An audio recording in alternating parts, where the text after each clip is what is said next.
everyone, I'm Joel Baird, the General Manager of Missoula Community Access Television, inviting you to this, my third edition episode of Out and About. We are here at the Pease Farm at the north end of Duncan Drive, and we're visiting with Josh Slotnick, and he's going to tell us all about it. Josh, thanks for taking the time. You bet. Thank you, Joel. So where are we? So, I feel like we're in a roadside attraction. Yeah, well, we are at our farm center in our barn, and in about 30 minutes, 50 representatives of 50 households are going to come here and pick up their vegetables. These folks have bought into our farm. They bought what we call a share of our produce.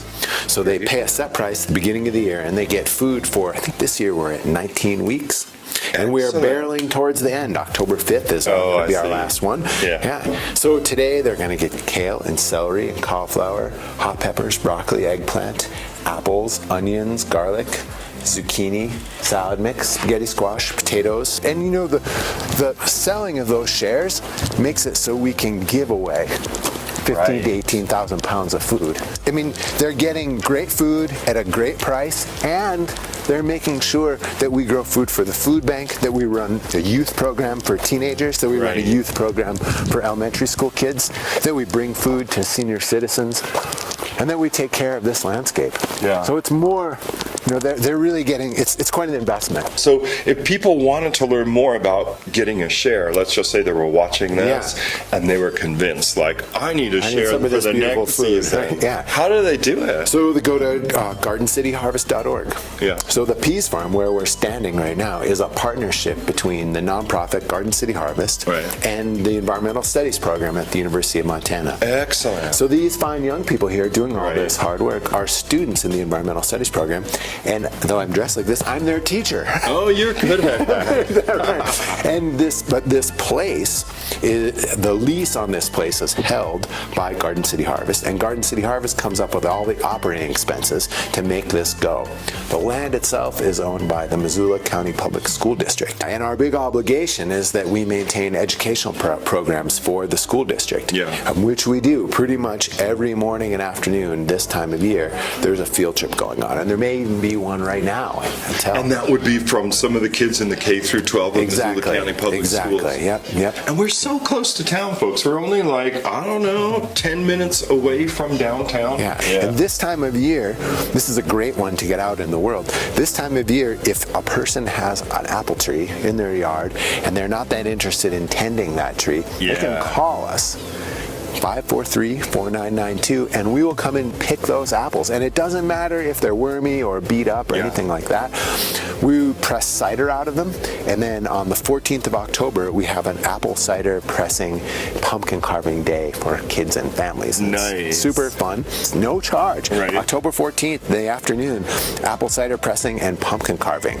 And we have lots of pumpkins carved, and we'll boil this cider and then cool it down a little bit and drink it while it's warm and carve pumpkins. And it's a super fun kind of harvest. Like a great autumn way to spend a day. We're on a 10-acre piece of ground. This is 10 acres. Yeah, 9.75. So we grow 15 to 18,000 pounds of food a year for the food bank, and entertain thousands of children on field trips. Host 2 youth programs, one for teenagers and another youth program for elementary school kids.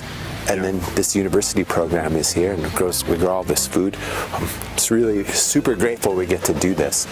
It really does seem a wonderful program, and I think of how disconnected I feel often from my food source. Like, it comes from the factory, I eat it. I mean, this seems extremely connected. I mean, the food that was right on that table over there just came from here to there. It's in terms of food miles, it was about 100 yards. This is like a greenhouse, Look at this. Yes. This is amazing color. They're beautiful, aren't they? Really beautiful. And substantial as well. They're really stout. Some people only would know like one kind of squash, like the butternut or what's it called? Yeah, this is the most common one, the acorn. Acorn squash. And we don't grow very much of it really because compared to these others, it doesn't taste very good. These other ones are so delicious. And we grow a lot of this for the Missoula Food Bank because it's delicious, nutritious, and it stores without without refrigeration. Oh, that's really great. So we can bring it to them and put it in their warehouse, and they can give this out over the next 2 months. Yeah. And it's just fine. It doesn't take up valuable cooler space. Yeah, and yeah. delicious and nutritious. Oh. Whoa! Look at all these onions. And if in my perfect world of food, ice cream still exists and bananas exist, but we treat these things more like they're special instead of treating them like it's just another thing you do every day. So if you care about your food, it's going to make you care about the meal you're making, right? You make a meal that you are concerned about, that you put effort into, you're going to want to share that meal with your loved ones, right? And then you don't want them to eat this food that you carefully prepared while sitting in a car or in front of a television or a laptop. You actually want to sit across a table and chat with each other. Eating together, I believe, is very important. Yeah. So we work together and then we eat lunch together. Nice. And if you feed 25 people 4 times a week, you make a lot of food waste. Oh, right.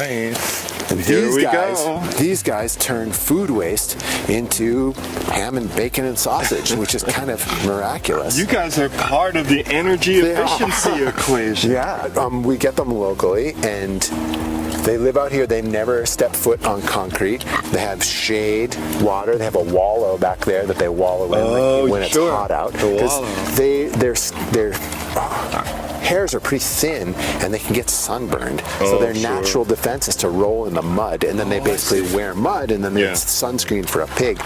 So these guys eat organic vegetables. Hey, they look a smiley pig.